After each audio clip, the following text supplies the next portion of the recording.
Messina Denaro was reportedly detained in a private clinic in Sicily's capital, Palermo, where he was receiving treatment for cancer. He is alleged to be a boss of the notorious Cosa Nostra Mafia, and he was tried and sentenced to life in jail in absentia in 2002 over numerous murders. More than 100 members of the armed forces were involved in his arrest. Italian media reported that Messina Denaro was captured just before 10 o'clock, 9 o'clock Greenwich Mean Time, and taken to a secret location by the Carabinieri. He was reportedly visiting the clinic under a fake name for a course of chemotherapy. A video circulated by Italian media appears to show people standing in the street and applauding the Italian police as Messina Denaro is led away. These are some of the murders he was convicted over. The 1992 killing of anti-mafia prosecutors Giovanni Falcone and Paolo Borsellino. The deadly 1993 bomb attacks in Milan, Florence and Rome.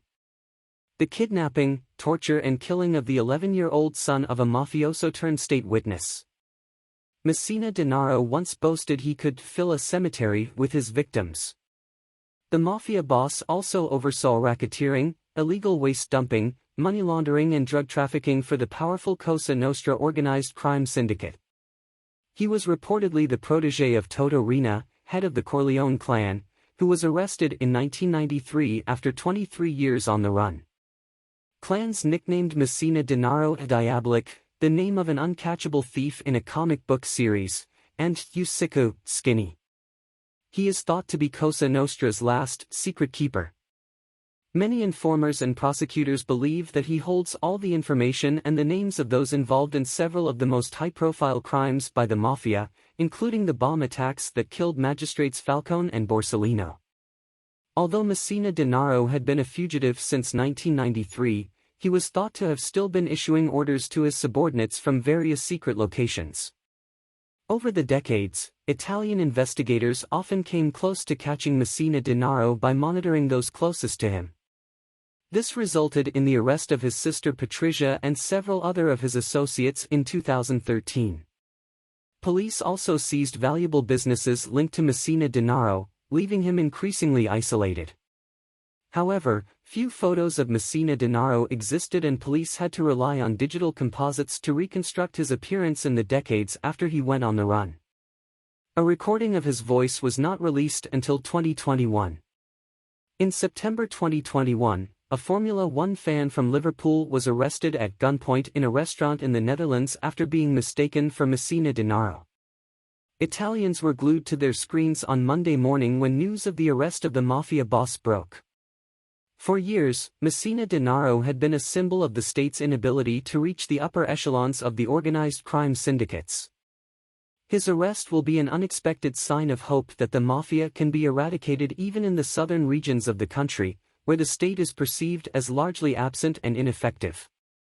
University of Essex criminology professor Anna Sergi told the BBC that Messina Denaro's arrest was symbolic not just because he was the boss of Cosa Nostra, but because he represents the last fugitive the Italian state really wanted to get its hands on. She said the reason people applauded in Palermo and the state felt triumphant was because the news felt like closure. However, questions are likely to arise over the timing of the arrest. Professor Sergi suggested it was still unclear how the morning raid on the clinic came about, who tipped the authorities off and crucially, how it was possible for Messina Denaro to run around Sicily, presumably protected, for 30 years. Messina Denaro was being treated for cancer so was quite sick, the professor said, adding people were speculating that someone in the crime world had decided he was no longer useful. This means he was likely still part of structure where there is an exchange of favors between the mafia and state, and where one can be given up in return for something, she explained. But at a press conference on Monday afternoon the Carabinieri appeared to deny that they had received a tip-off on the whereabouts of Messina Denaro and emphasized the hard work of investigators who tracked the mafia boss down in a painstaking and extremely delicate operation. The authorities said Messina Denaro did not attempt to run when he realized the operation was taking place, and that he admitted to being the man the Carabinieri were searching for as soon as they approached him. They also said that the fugitive was looking well-dressed and wearing high-end clothing. "We certainly did not find a destroyed man, "We found a well-groomed man in a good economic condition." General Pasquale Angelo Santo of the ROS Special Force Unit of the Carabinieri added that Messina Denaro was wearing a Rolex watch worth €35,000, $37,880, £31,067, when officers detained him. "Obviously the mafia has not been defeated, and it would be a mistake to think it's so," said the Palermo Prosecutor General Maurizio De Lucia. De Lucia also told reporters that Messina Denaro spent the last 3 decades hiding out in many parts of Italy, most recently in Sicily. After the arrest, tributes to the work of the armed forces poured in from across the political spectrum. John Carlo Caselli, a judge and former prosecutor general, said that the arrest of Messina Denaro was an exceptional, simply historical event that might lead to significant developments in the ongoing inquiries into the 1993 bomb attacks that killed 10 people across Italy. Italy's president, Sergio Mattarella, whose brother Piersanti was killed by Cosa Nostra in 1980, congratulated the Minister of the Interior and the Carabinieri military police.